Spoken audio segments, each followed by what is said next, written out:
Welcome to another movie plot and enjoy the memories.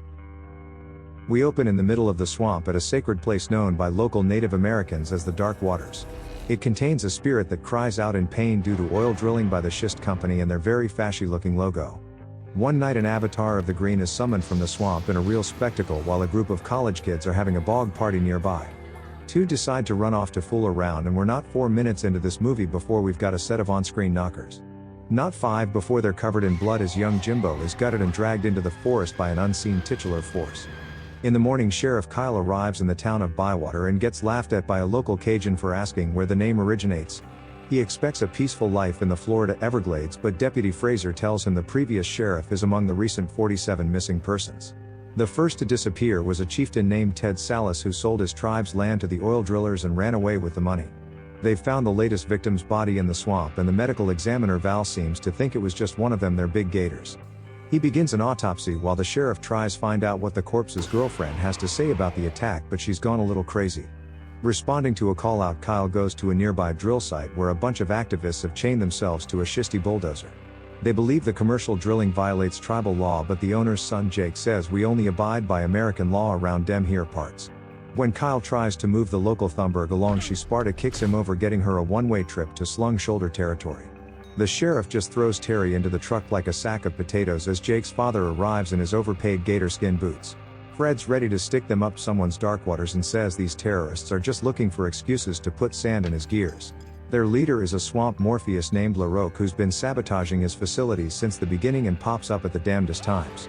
As the people without jobs get rounded up and the drilling continues, Kyle takes Teri back to the station to question her about LaRoque. He suspects the man's responsible for the murders, but the school teacher says that none of this happened until the Schists came to town. Since she's calmed down, and partly because he finds her attractive, the Spartan's allowed to go home while Kyle does some sheriffing. Bywater's only got one diner, so the very next day the pair are conversing again along with multiple other introductions.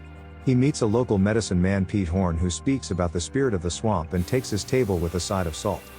There's also a photographer named Ploog who says he needs to show us something but scurries away when two deliverance types show up. Brothers Wayne and Rodney work for Schist, so he clearly pays well and try to intimidate the new sheriff, but he just tells them to go marry a cousin. The power briefly goes out when Pete recites to Kyle the local legend about the guardian spirit before returning to his salt mural. That night the sheriff gets called out to the drill site again, where the sabotage continues, but local man Steve seems to think it's the engines. He says a great line about the swamp being a dark corner of the world, but I think he's just being racist, not superstitious.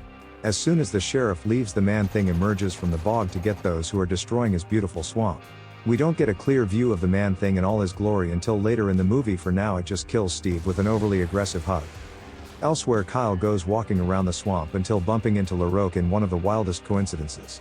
The natural poet just tells the sheriff to get lost or die, then runs away, not doing much for his case of being innocent. Ironically, this is when the Man-Thing throws the corpse of the previous sheriff on Kyle's truck to prove its own. Because later Val discovers that he was killed by a bullet, but for now he still insists that it's just gators. Kyle gets a call about Steve's death and goes with Val, who surmises that the alligator who got this guy must have had a mean tackle. He finally reveals the previous sheriff told him to just blame everything on dinosaurs, but gators don't cause branches to grow out of corpses. Fred still thinks a single man dressed like the Matrix is running around the swamp doing all of this, so hires the brother cousins to hunt LaRoque down. Upon learning about the contract, Kyle and his deputy go around to the Banjo Boys' place to try spark a single brain cell between them. He tells Wayne not to participate in any vigilantism and almost breaks creepy Rodney's arm, because why not? They leave before any pigs are made to squeal and spend all day patrolling the swamp until the sun goes down. Meanwhile, the brothers are off doing their thing in their canoes when Rodney pops a squat at the feet of a mean-looking tree. The Man-Thing just lets him drop the kids off at the pool, as it's Wayne that the monster targets first for some reason. While he's stuck in the mud and unable to escape, the Dean of Green uses a vine to turn him into a shish kebab. Wayne returns and finds his brother posted up like a Christmas tree before the Man-Thing emerges from the swamp and drags him in. Meanwhile, the cops arrive at Ploog's cabin looking for answers, but there's no sign of him.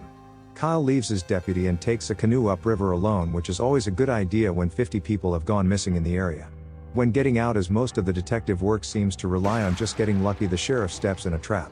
He's captured by LaRoque, who's trying to defeat the creature in his own right and explains the details to the new guy. It's pretty much what we already know, that the Schist family strong-armed some chieftain into selling the land before killing him. They then stuck a machine in the dark waters, calling the guardian of the swamp to begin his murder spree until the drilling stops.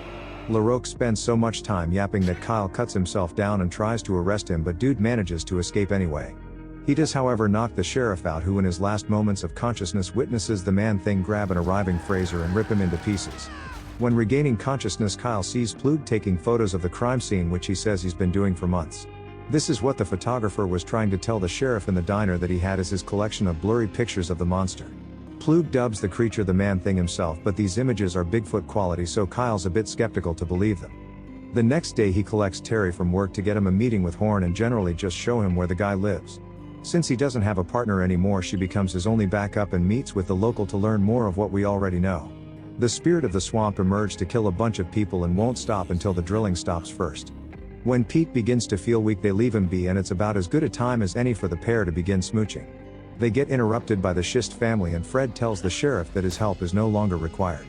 Everyone in this town does what he says because he's brought a lot of money into it, but Kyle's like, nah, I think I'll keep working. When he leaves, Fred puts Jake in charge of killing LaRoque, still under the assumption that it's him causing the trouble. Knowing they'll be out hunting the local, Kyle grabs his weapons and goes out alone, as they really need more officers in this town. Everyone's out in the swamp tonight, including Pete, who thinks that praying away the Man-Thing will stop it murdering people. The lean green killing machine steps out and accepts Pete's sacrifice, but I'm not sure what the intended result was because nothing changes. Kyle's wandering around and gets jumped by Ploog's dogs as he's returned to the swamp trying to get a picture of the monster. He's told to go home but runs off talking about the cover of Life magazine and getting himself shot to death by Fred on accident. He's like, oh well, shouldn't have tried to take my picture while his son is off by himself somewhere, because these people never stick together. Suddenly LaRoque pops out of the swamp like a creature of his own and kills Jake with a single buttstock to the face. He plants explosives on a drilling tower in the dark waters when Fred catches him, and instead of shooting him gives the villain speech. He admits to murdering the local who sold him the land, then burying him here, meaning that the resurrected Man-Thing's real name is Ted. That night Val concludes his autopsy on the previous sheriff and finds a bullet, so he tells Teri, who goes to the swamp to warn Kyle. The sheriff finds Ploog dead and deduces that Fred is the murderer even before Teri arrives to say what everyone already knows. She guides Kyle through the swamp to the dark waters when Ted appears and chases them the rest of the way. It leads to the rig where Schist holds LaRoque at gunpoint, and before he can detonate the dynamite, Fred shoots both him and the sheriff. He then tells Kyle that he should have kept his Yankee nose out of things, despite him having the clearest Australian accent out of the three. Just then Ted arrives, taking anything a shotgun can throw at him, and brutally murders Fred in a fitting demise for an oil baron. Mossy sticks his hand into a barrel and impales Schist with vines, then pumps his own oil back into his body. Once he's topped up, the Man-Thing moves to kill the rest of the intruders, as there isn't any humanity left inside it. Before it reaches them, the still living LaRoque sacrifices himself by blowing the bomb as Kyle and Teri dive underwater. It does absolutely nothing to the planted monster, who absorbs Ted's screams back into its body, and they turn into growls. Mossy then looks around and sees that his work here is done before letting out an exclamation of what I assume is glee. It then gets dragged back into the swamp until the next time humans decide to encroach on nature. Kyle and Teri depart the dark waters unharmed, while the song Man-Thing by 10-1 plays in the background. And the movie ends.